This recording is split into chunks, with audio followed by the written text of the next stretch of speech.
Halo semua, selamat datang di channel YouTube Resep Rong Puluh. Assalamualaikum warahmatullahi wabarakatuh. Resep kita hari ini adalah nastar gulung keju parmesan. Rasanya tentu saja enak. Jangan berlama-lama, yuk kita ke cara membuatnya. Siapkan wadah yang bersih dan kering, kemudian masukkan 50 gram gula halus sambil diayak supaya nggak bergerindil. Kalau nggak ada gula halus, pakai gula pasir yang di blender juga bisa. Habis itu kita masukkan juga 200 gram margarin, saya pakai Palmia. Mau pakai merek lain juga boleh, atau mau diganti full butter juga boleh. Meskipun di resep ini pakai full margarin, rasanya tetap enak. Selanjutnya mixer margarin dan gula halus sampai tercampur rata dan teksturnya menjadi lembut. Nggak perlu dimixer lama-lama supaya saat dipanggang nastarnya nggak melebar. Adonan yang menempel di pinggiran wadah sesekali boleh dibersihkan menggunakan spatula supaya ikut tercampur rata dengan baik. Buat teman-teman yang baru bergabung, jangan lupa tekan tombol subscribe-nya ya, supaya nggak ketinggalan video terbaru saya yang diupload setiap minggunya. Setelah tercampur rata dan teksturnya lembut, sekarang saya masukkan 2 butir kuning telur suhu ruang. Saya gunakan telur ukuran sedang. Mixer lagi dengan kecepatan rendah sampai tercampur rata. Di resep ini saya memang nggak pakai vanili bubuk ataupun vanili cair, tapi nggak perlu khawatir, nastarnya nggak akan bau amis karena saya pakai keju parmesan. Setelah tercampur rata seperti ini, selanjutnya saya masukkan 25 gram keju parmesan seperti ini. Kemudian mixer lagi dengan kecepatan rendah sampai tercampur rata. Jadi walaupun nastar gulung ini pakai full margarin, rasanya tetap enak karena ada keju parmesannya. Kalau semuanya sudah tercampur rata, kita matikan dulu mixernya. Selanjutnya kita akan masukkan bahan kering. Bahan kering yang pertama adalah 1 saset susu bubuk atau setara dengan 26 gram. Kemudian 25 gram maizena. Semua bahan kering pastikan selalu diayak supaya mudah tercampur dalam adonan. Kemudian masukkan tepung protein rendah secara bertahap. Di resep ini saya pakai 250 gram tepung protein rendah. Tapi teman-teman bisa saja lebih atau kurang. Hal ini dipengaruhi oleh kadar kelembaban tepung yang digunakan atau suhu di sekitar kita. Jadi sebaiknya tepung dimasukkan sedikit demi sedikit sampai tercapai konsistensi adonan yang kita perlukan. Nah, untuk nastar gulung ini kita memerlukan adonan yang sedikit lembek supaya mudah dikeluarkan dari dalam cetakan. Untuk mengaduk adonan saya cukup pakai spatula, jadi sama sekali tidak tersentuh langsung oleh tangan. Hal ini untuk menjaga supaya nastarnya tetap renyah setelah matang. Saya bilang nastar itu unik ya, karena setiap kali bikin nastar, jumlah takaran tepungnya bisa saja berbeda. Selisihnya memang nggak terlalu banyak, tapi akan sangat berpengaruh kepada tekstur adonan. Itu sebabnya tepung yang saya gunakan dimasukkan secara bertahap sedikit demi sedikit sambil memeriksa tekstur atau konsistensi adonan yang saya perlukan. Untuk cara mengaduk adonannya, teman-teman bisa lihat dalam videonya ya. Kita lakukan seperti membentuk angka 11, kemudian aduk balik sampai adonannya tercampur rata, nggak ada lagi tepung yang terlihat. Oke, sekarang adonannya sudah tercampur rata. Kita lihat atau kita periksa konsistensi adonannya. Seperti ini ya teman-teman, sangat lembut dan nggak lengket lagi di tangan. Adonannya sudah siap untuk dibentuk. Di resep ini saya pakai cetakan nastar gulung Xinlian dengan nomor seri 141. Ada 4 macam bentuk cetakan nastar. Saya pakai salah satu bentuk dengan lekukan 3 lekukan yang ini ya.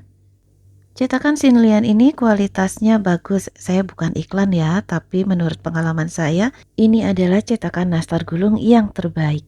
Ini adalah tabungnya, kemudian kita pasang cetakan nastarnya, lalu kita kunci menggunakan ringnya seperti ini. Udah siap digunakan. Kemudian ini adalah pendorong adonan.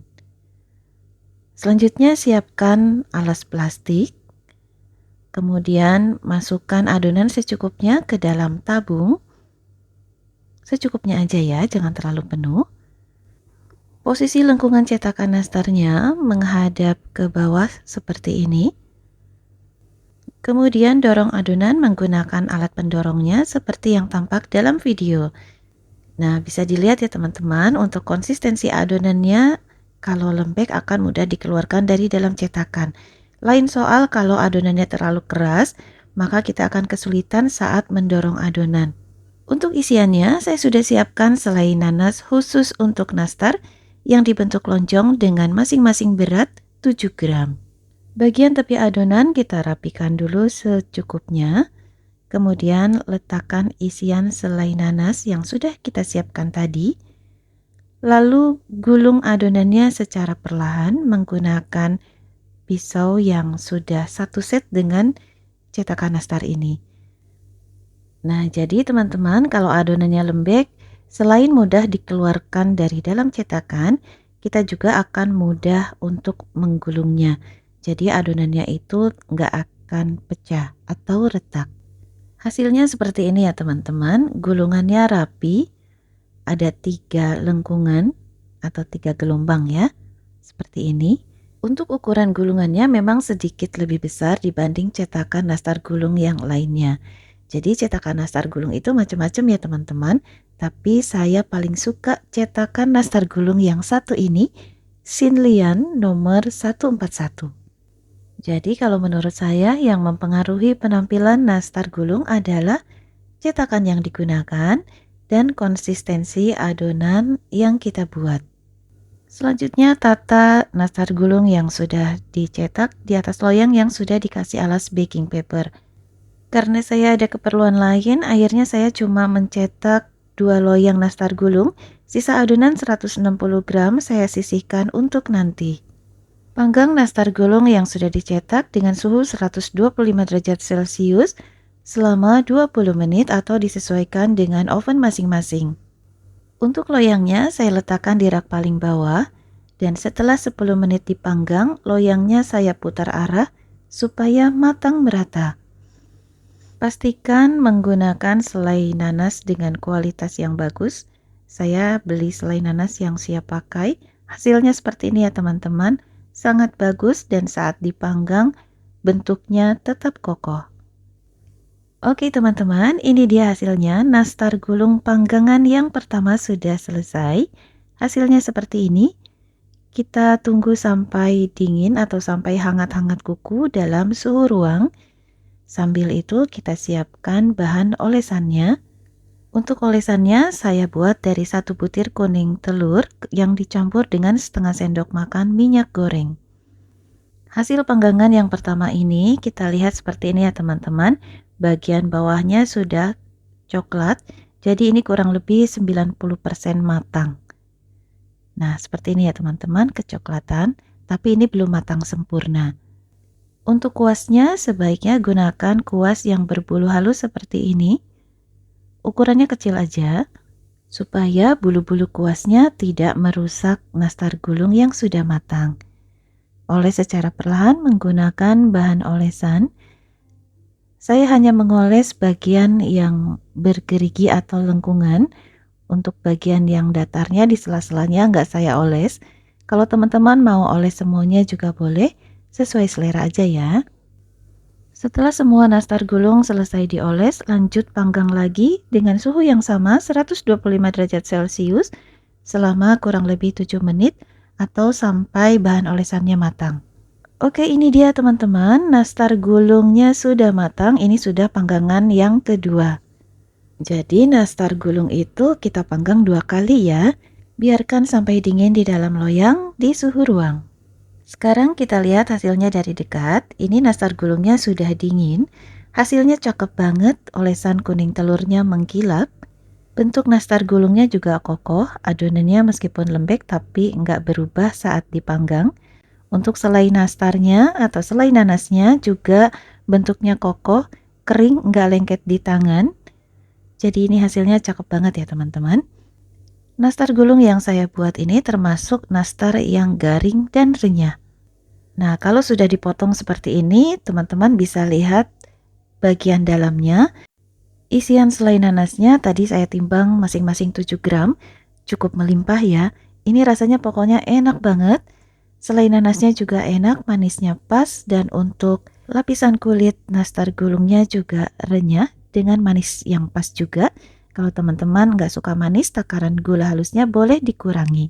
Sebelum saya lupa, pastikan bagian bawah nastar gulungnya itu dipanggang sampai kecoklatan supaya nastar gulungnya lebih tahan lama dan nggak mudah berjamur.